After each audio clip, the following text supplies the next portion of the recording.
Hey everybody. Hey, thanks for coming in. I was talking with multiple moms, but in some parent groups today, and I just got fired up about this topic because they are struggling.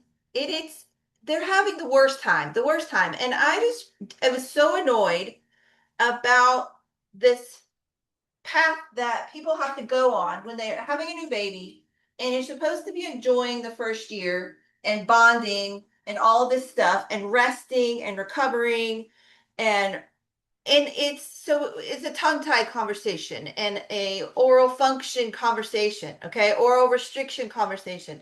This conversation, there's a lot of noise about this right now: tongue ties, lip ties, and oral restrictions, but not enough conversation about the whole body that makes feeding harder for babies today. So I wanted to just pop in and talk about a couple things in my perspective that are contributing to this situation. So I've been in this business a long time, and I used to come across, usually it was called a tongue tie. It was the tight frenulum when I worked with children who had cerebral palsy. So they would have a birth event, and usually it was a neurological event. They had some brain damage, and so they would move into the rehab side, the clinical side. But what I want to connect today is that these children weren't looked at like the frenulum being tight was the oral restriction was the main problem, right? So they were sent through because their body was very restricted. They had abnormal muscular tone, which tightens everything up. Okay. They also have weakness underlying that. And so all of their movement patterns are really, really challenged.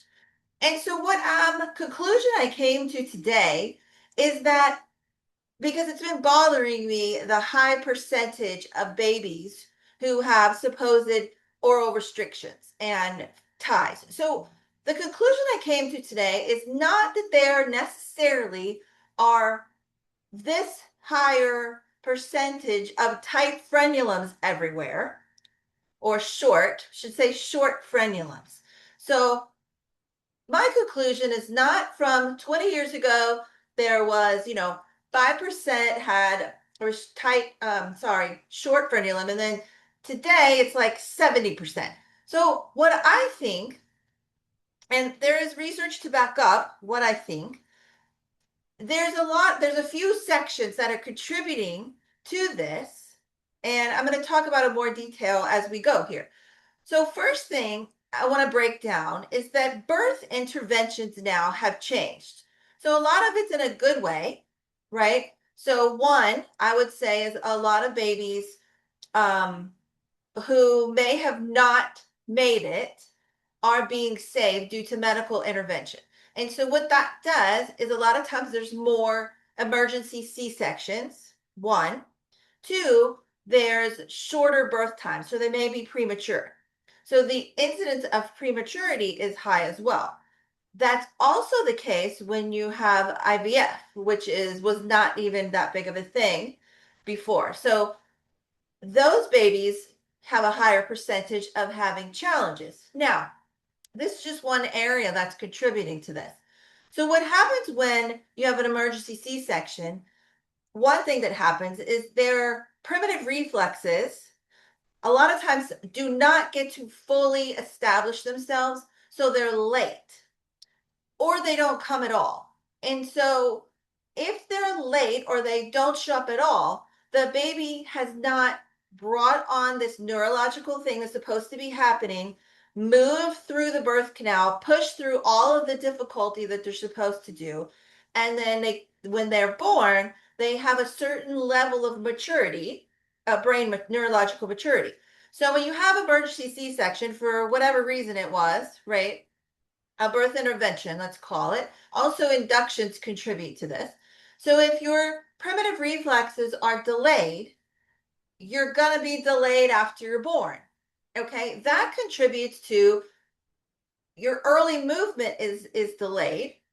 Your early movement is going to also cause your spine, your jaw, your rib cage, your mouth, even down to the pelvis, everything is going to either move incorrectly or not move, and it's going to be late.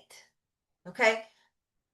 There's no conversation about how this is impacting the mouth movement or lack thereof.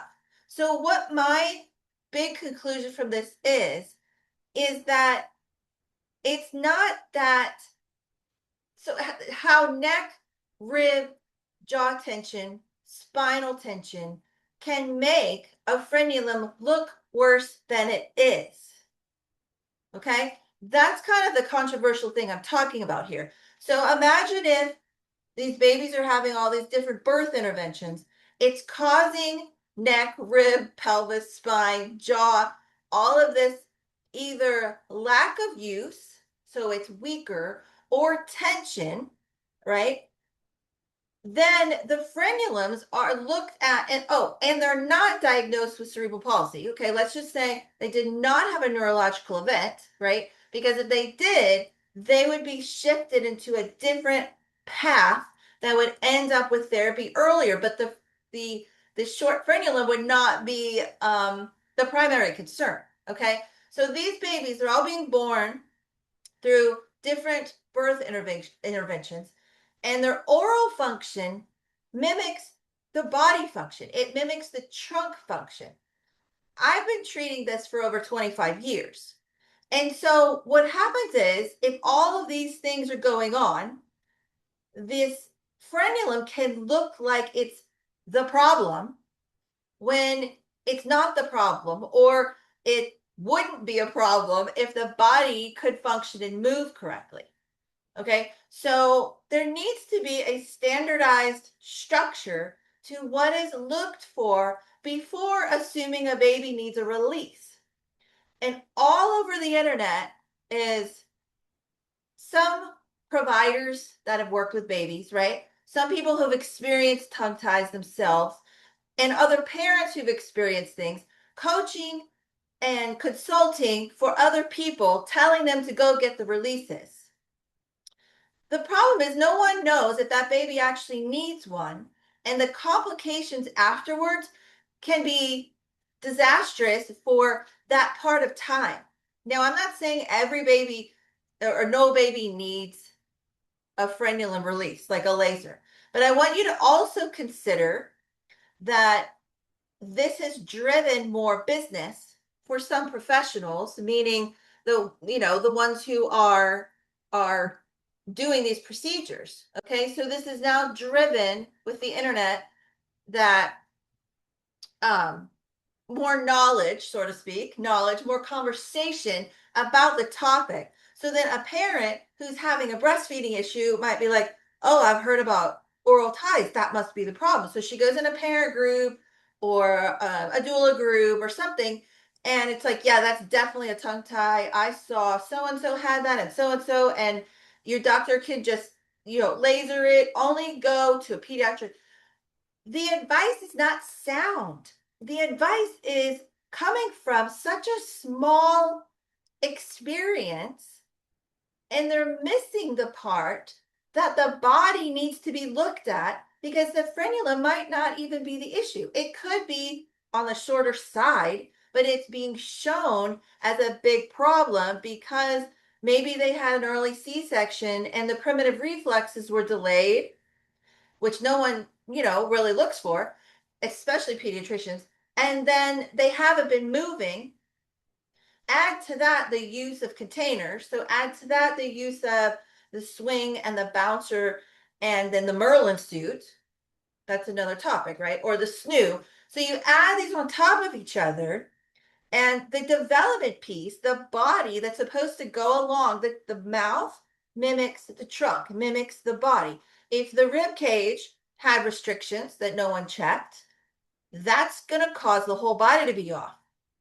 The spine has, say, a restriction. The jaw has a restriction because of maybe how the delivery went, how the C-section went.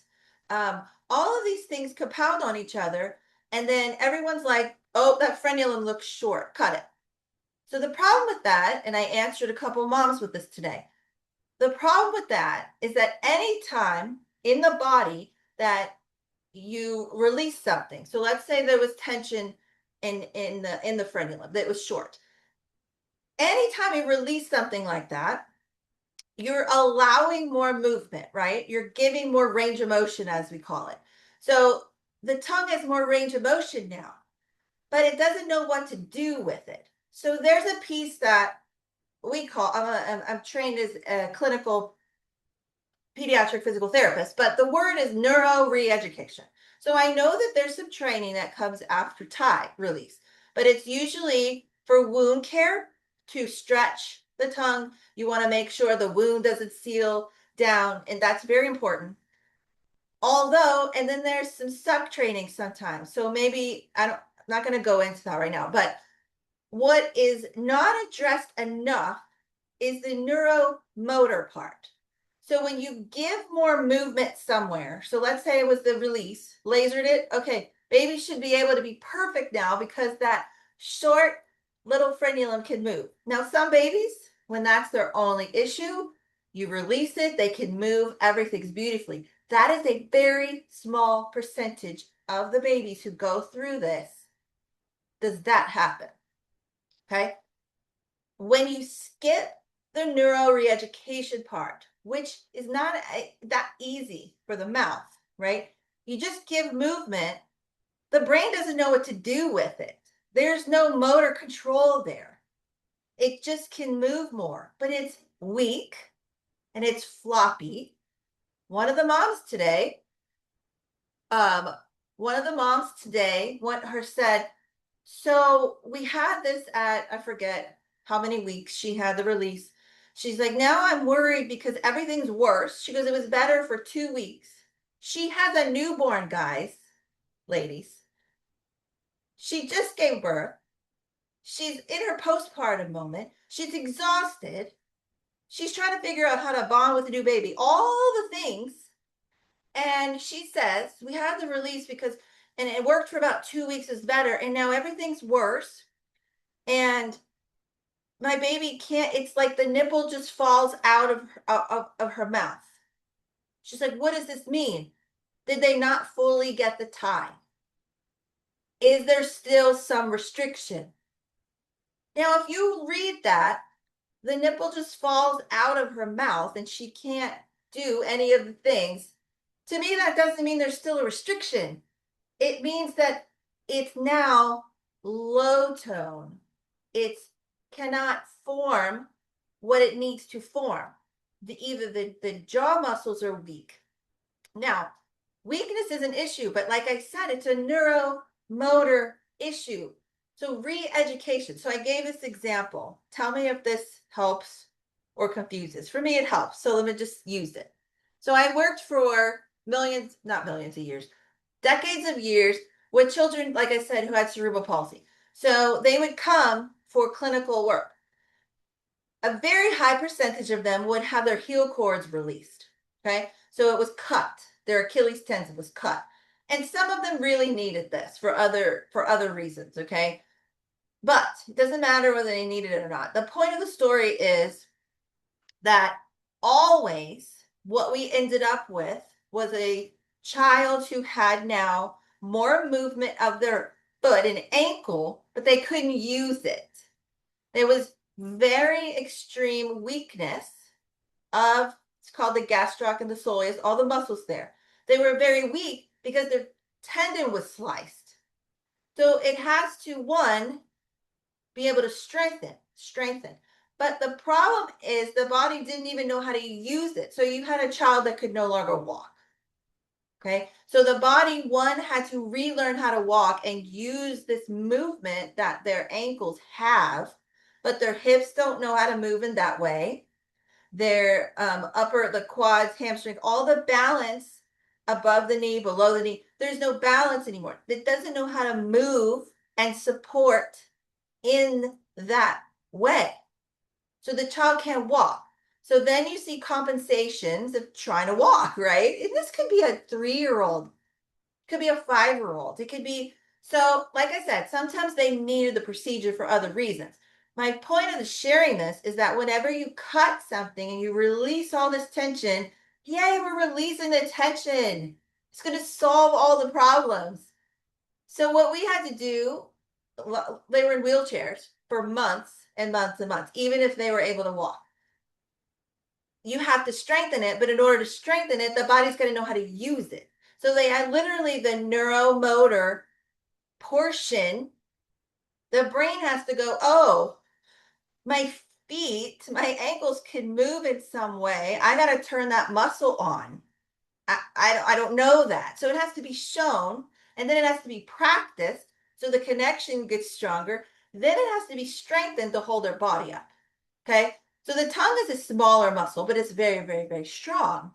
So if you give it more motion, more available movement, it's like, oh, this is great.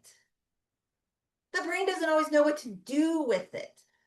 Feeding is very organized. It has to be very organized. You have the cheek muscles, you have the nerve innervation, which is the neuro portion. Okay. So anyway, I want to know if this is helpful. Okay, let me see if there's something else I wanted to share. Um, Point of my whole life here is that there's a whole body screening that should take place, first of all. Second of all, if every baby, imagine this, every baby, so we talked, for those of you who came in late, we talked about C-sections and why some babies might have a different birth experience. So go back and listen. And you have to, yeah, go back and listen. And there's more steps. So imagine if every baby who's born has a movement sequence that they're being put through and for play, but they're being put through this movement sequence from birth. So let's just say they had a C-section and the primitive reflexes are late. You get the movement sequence that is structured, then every baby gets it. First of all, the tension in their body is going to be worked out. You don't need to go to a person who had a 3-day treatment training, right? I saw one of the off topic here. One of the comments was, make sure you have an IBCLC that had the 3-day training to show how to do XYZ with, the mouth. Make sure they have that and I'm like, 3 days. It's better than those who didn't have those 3 days because it's an introduction to something that otherwise they might not know. But that's not enough training to know the neurological, neuromotor system of the mouth and the body and everything that's connected. It's not enough time. Okay. So first of all, I'm going to give you a checklist today that I've just made it. And I'm going to give you a checklist, like a whole body infant screening checklist.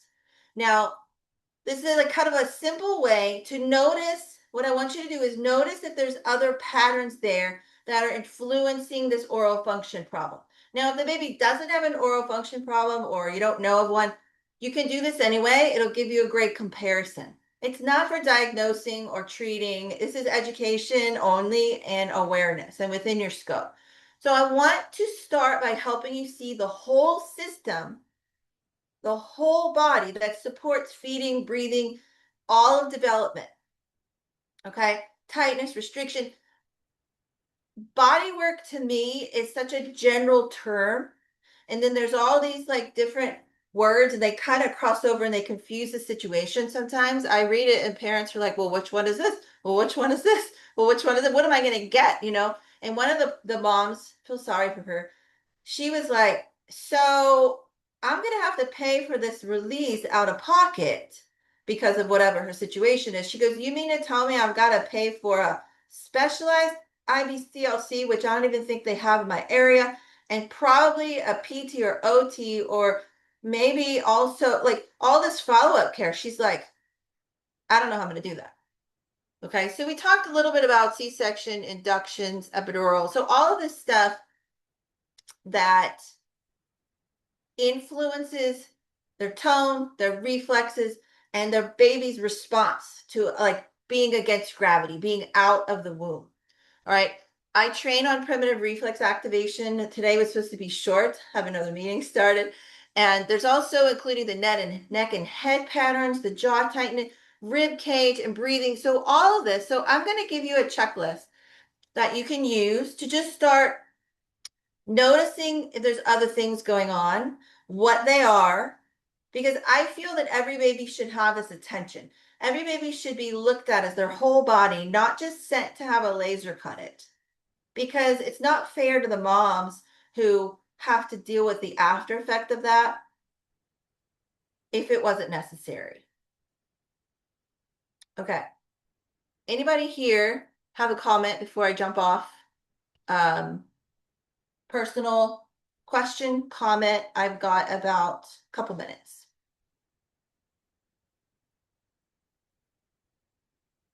You can pop it in the chat. Thank you for jumping on. I know this is last second. And if I don't send you that checklist, if I don't see your name, go to my Instagram. That is, we'll put it right here, abilifit underscore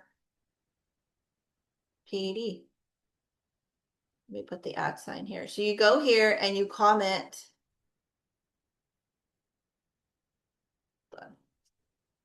Comment checklist or comment me, and I'll send it to you just in case I don't get your name from the Zoom. All right, thank you for joining. And oh, I'm having a free training next week. So if you do that in Instagram, I'll have you and I'll invite you to that. 3 days, it's free. But this was, I just want to jump in and talk about this, and I'd love to hear your feedback later. Bye. Thanks for joining.